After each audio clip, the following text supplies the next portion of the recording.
I'm alright, how are you, lads?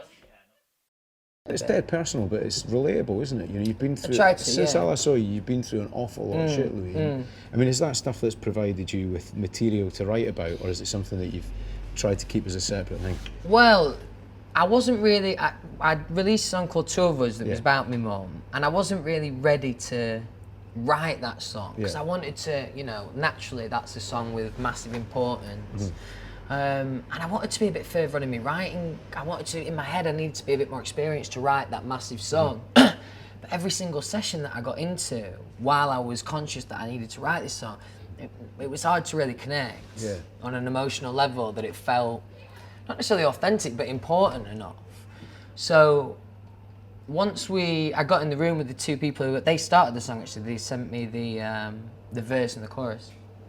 And straight away, as soon as I heard the song, it was just so powerful for me because I wasn't necessarily ready to write that song, but it forced my hand. We went and finished the song. And that's something from songwriting that felt like, I've never felt that like. It's a cathartic thing, isn't it? That helped you through it, It helped me through it, definitely. But more than anything, like, you know, like, we wrote good songs in One Direction, but they're love songs, you know what I mean? That the level of importance isn't the same as something like this.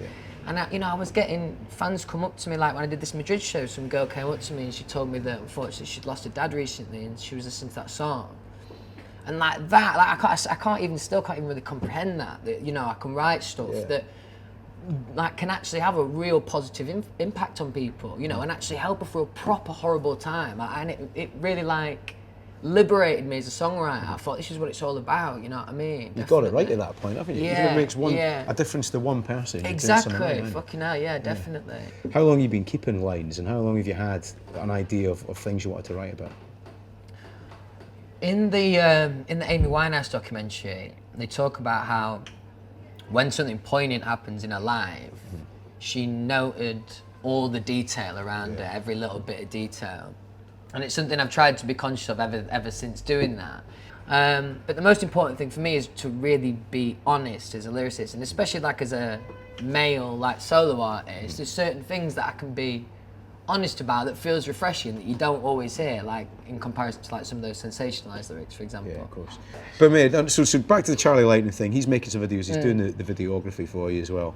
You've got the album in the bag. What else you got up your sleeve that you can tell us? Because I spent a long time not releasing music, I wanted to try and put as much out as I could. Because I just kind of want to drill home my identity musically, really, before I put the album out. What's the track that you could pick from the album that best encapsulates what this is all going to be about for you as an artist? I think I know what the answer is. Can I give you mine first? Yeah. And I think I'm allowed to share this. I don't know. It's Walls, which I think is the title track, which I think is a little bit of what I would describe as the Britpop influence. You can tell your personality's in there as well. And I think it's a really strong track in the album.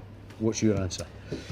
Well, there's two, because Kill My Mind was like a statement of intent. It was something... Start strong. And... but is it the best advert for the album? There's not a lot like it on the album. So I think actually the song that I always come back to, and it's been my favourite song, is Walls. And it's just the opening lyric and the closing lyric, it gets me every time. I think it's... What's the first line? Nothing wakes you up like waking up alone. Yeah. Pretty heavy, like. Yeah, I still feel like you're learning quite a lot. You know, I know you've been picking up the guitar quite a lot in a couple of videos as well. You've got the acoustic out and a bit of piano as well. I mean, do you feel like there's a progression there? Are you working hard at it? Definitely. I mean, you know, I feel like I'm writing some of the best stuff I've ever written, but I can see the potential of where this can continue to go. I do still feel, you know, early on in my career as a songwriter, I feel like I've forever, ever since I've started my career, been learning on the job, really. Hold that thought. Could I get another pint?